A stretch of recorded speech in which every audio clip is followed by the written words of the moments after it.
students, welcome back to statistics class, and we are on the second chapter, that is organization of data. And in the previous class we discussed about the collection of data. Collection of data in the sense, there we discussed who is the investigator, then who is the enumerator, then who is the informant or the respondent. Investigator is the person one who conducts the statistical inquiry. Then enumerator is a person one who collects the information for the investigator. Then informants are those people from whom we collect the information. Then we move towards the types of data. There are two kinds of data, that is primary data and the secondary data. Then we studied about the primary data and various methods of collection of primary data. The primary data is the data which we collect directly from the field for the first time, and these data we also called as first hand data. Then we have seen there are various methods of collecting primary data. There comes the first one, it is direct personal observation, where we personally observe the informants and through that we collect the information. Then second method comes there, indirect oral interview. Indirect oral interview, indirect interview means we are not contacting that the person from whom we require information. We are contacting the third party because there are informants or the respondent, they are not ready to provide information. So we contact the third party. The third party may be the friends or relatives of these informants, and through them we collect the information.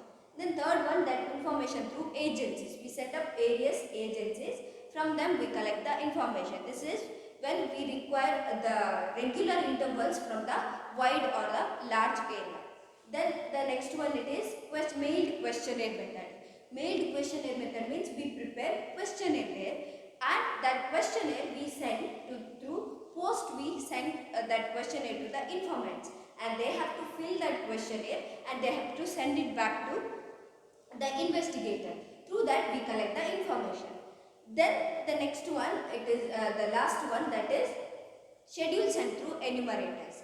It is for the purpose where if we send questionnaire, the illiterate people, they cannot understand and they cannot fill the questionnaire. So we send the questionnaire along with the enumerator. Enumerator will go to the field and he will make them to understand what questions are these, and they will provide information. Enumerator will record those answers by using his handwriting, he will record. So that we call it as schedule sent through enumerator. So when we speak about questionnaire, as I said, there are some what criteria while before preparing the questions, which kind of question should be included, and that questionnaire how it should be. So this is about framing the questionnaire. And once again, this is very important question. One more very important question for 5 marks. What is the requirement for a questionnaire? What we need to consider before preparing a questionnaire. Now we'll see which are those points what we need to consider before preparing any of the questionnaire. So here comes framing a questionnaire. The first one, the number of questions should be less as possible. While preparing questions, we need to be prepared as much as possible, less number of questions. What happens if we add more number of questions? Because our respondent, they will not be in that kind of patience level to answer all the questions. So which is very necessary questions, only those questions we need to include. It should be a less number. The number of questions should be very less. As much as possible we should prepare the questionnaire with the less number of questions. The question should be simple to understand. This is a very important point. Simple to understand means, as I said, in case of schedule sent through enumerators, okay, enumerators will go and they will make them to understand what it is and they will fill the questionnaire. But when we send questionnaire to the through post, when we send, then nobody will be there for the informants to make it understand what it is, what this question means. So we need to prepare in a simple way that the person who is going to read it, he should be able to understand. It should be in a way where a common man, it should be able to understand for him and he should be able to write it. So it should be a simple to understand. It is very important point. It should be very simple way where the reader or the respondent should be able to understand it in in a proper way, and he should able to answer for it. The next one question is should be arranged logically. Arranged logically means what? Now, firstly what we need, for example, first we may write the name. We may require the name. First we have to ask their name. Then we may ask date of birth. Then we are asking date of birth. And then comes their the marital status, the married or unmarried. Such kind of question. See, logical way means we cannot ask the first, before asking their name, we cannot ask marital status. Then at the third place or fourth place we cannot ask name. That is not a logical thinking. That is not a logical way of asking a question or framing a question. First there should be a, it is not name of the candidate or the person. Then if it require for a survey means we can ask date of birth. Then comes the qualification comes, then marital status, such kind of questions we may ask. If we ask marital status, whether married or unmarried in the first place, that is not a logical thinking, that is not a logical way of asking a question. So there should be a logic while framing a question, one after the another. Then answers to the question should be short. Yes, it is a questionnaire. It should be possible for them to answer there itself. It is not necessary to give them where they need to answer a lengthy question like a note. No, it is not necessary, and nobody will write and nobody will take so much time to prepare a questionnaire. It's not necessary for them. At the end, it is necessary for the investigator to collect information, not for the informants. Informants, they won't get anything from this. So we need to prepare questionnaire, or we need to frame questions in such a way where the answer should be very short. For example, the answer should be of yes or no. Yes or no. Means there will be a question. There will be a question something. Do you want to travel? Do you want to travel? For example, do you want to travel? So and so place, particular place what mentioned. The answers here. Yes, and this side. No, and two boxes. Yes, I want to travel to that place means we have to fill this. No, I don't want to travel to that place means he has to fill this. Means it should be in such a way. It should be in such a way where it should be easy to answer. Most probably it should be a yes or no type questions. It is easy to fill. Filling or putting the right mark or to write yes or no, it's not a big thing for anyone. So they may answer such kind of questions. So it should be answer to the question should be a short. Most probably the questions like answers like yes or no. It should be able to answer them in a yes or no way. There is no need to write much for any of the questions. The next comes that questions regarding personal matter should be avoided. Questions regarding their personal matter should be avoided. Personal matter means they can ask the marital status. They can ask, that will be there usually in every application. We need to fill our marital status. And other than that, it is not necessary. How many children do you have? The number we have to mention. Unless whether it is very necessary for our survey, we can. Otherwise, it is not at all necessary to ask such kind of questions. So, it is the questions regarding their personal matters. Questions regarding their personal matters should be avoided. As much as possible, it should be avoided. But if it is necessary for our survey, some questions at least we can ask. As much as possible, we should try to avoid such kind of question where we can get their information regarding their personal matters. Then there comes clarification should be provided. Clarification should be provided in the form of footnote. See, sometimes we frame the questions. As I said, nobody will be there in case of questioning. That questions, the reader has to read and he only should understand what is it. So if any clarification, if it is required, we should be providing in the form of footnote. What is that footnote? Now, after writing everything or after preparing questionnaire, at the end we need to provide footnote. Means, for example, now in the question, we might have given. There is one question like just marital status they have given. Marital status, for example, 1/6 question. Then they have given two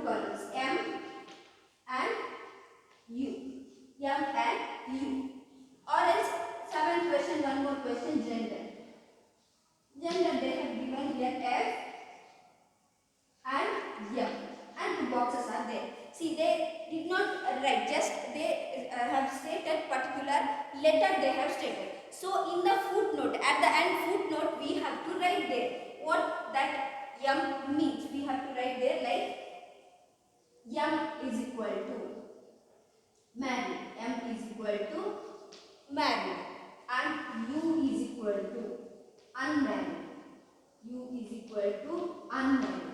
Then F is equal to male. Sorry, M is equal to male, F is equal to female.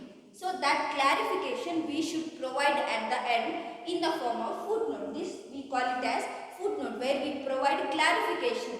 And see, by clarification in the sense we just mentioned the letter here. Yes, obviously we understand M means that is married, it is unmarried, it is female, it is male. But we have to provide there such kind of clarification. If it is necessary, we need to provide. It is not in case of married and married female male. This also can provide some other some other questions if we are asking any abbreviations if we are using here in the question that they may not be knowing. So that we have to that clarification we have to give at the end after the questionnaire. At last we need to provide this kind of clarification if it is necessary according to our questions. If it is necessary, if we feel this may not be understand by the reader, so we have to give in the form of footnote last. What is this? What does that particular letter mean, or what does that particular word mean? Because in case of questionnaire, then nobody will be there in front of them to make it understand to that person. So it is better to provide in the questionnaire itself. Then next one, instruction should be given to the informants. What is that instruction? Instructions, it should be given in the beginning of filling the questionnaire. There some instruction will be there. You might have seen in the while writing your board exams, in your answer booklet. Now we are using the booklet in order to write the answer. There some note will be there. There some note or instructions will be there. What is that instructions? You have to use the ball pen itself. You have to use ball pen itself. This particular color, this and this particular color ball pen you have to use. And what are the instructions? You should not do this. You should not do that.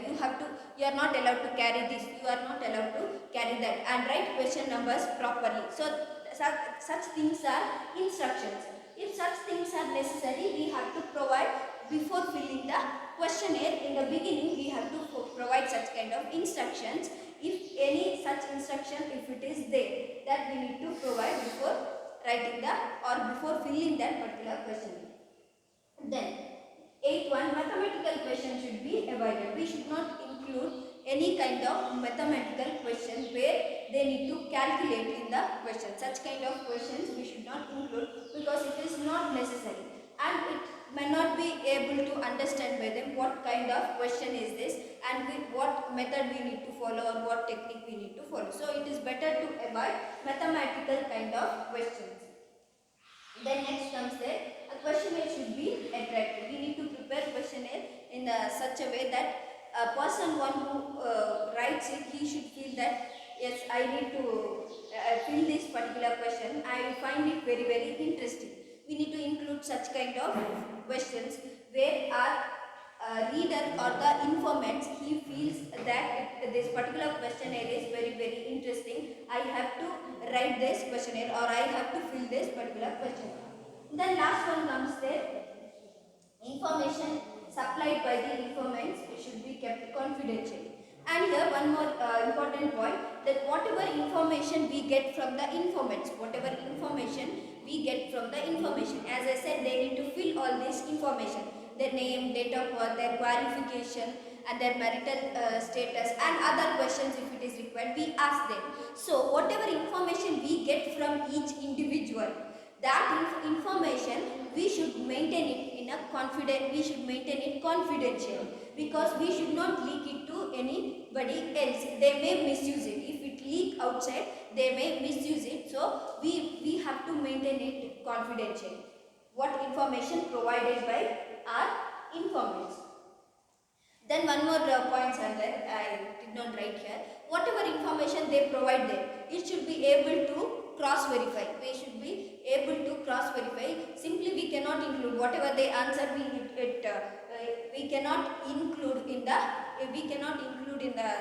study or our survey. It should be able for us to cross verify what answers they have given, whether it is a proper answer or not.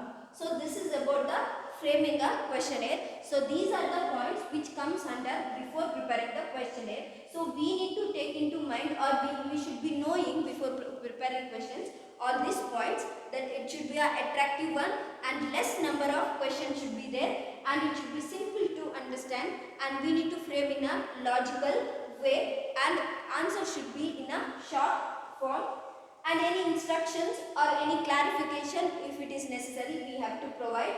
And mathematical questions should be better. It is better to avoid questionnaire, and we should assure them what information you will provide. We will maintain it confidential. For your understanding, I'll read one questionnaire. Which kind of questions will be there? See here. Here in the beginning they have given the note. What note they have given? The investigator wants to know about the introduction of English at school level. You are requested to cooperate kindly in the successful conduct of the survey by supplying information to the best possible degree of accuracy. This is the note. Then name, age, date of birth, marital status, married or unmarried, sex, male or female, qualification, primary, secondary, higher secondary. Then comes which state do you belong, mother tongue. Can you speak Kannada? Can you read Kannada? Can you write Kannada? Which medium did you study in high school? Which medium of instructions do you prefer? Children of first standard. If you prefer Kannada medium from first standard, from which standard do you prefer English medium? Why do you prefer? Write 2 sentences. It's just yes or no or one word answers here. This is one kind of questionnaire. So like this many questionnaire we can ask. Now at this time of COVID-19, now parents may, the schools or institutions may send some of the questionnaire to fill to the parents, whether they are ready to send their children to college or school, whether they are not ready to send their children to school, college or school, what they prefer if they want to send. This kind of questionnaire the institution may prepare and they may send. Through that they will get a lot of information. Through that they can make one proper decision. So this is the way of framing a questionnaire. Now nextly we'll move towards now we just completed with the primary data. We have not seen what is secondary data. That is very very small topic, secondary data, but we'll see what is that secondary data.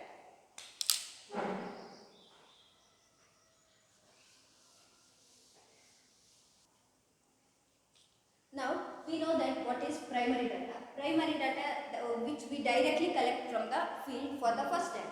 Then what is that secondary data? Secondary data is the data which is already collected by enumerator, which is already collected and analyzed by some other enumerator for some other survey or some other purpose. This we call it as second hand data. Secondary data we call it as second hand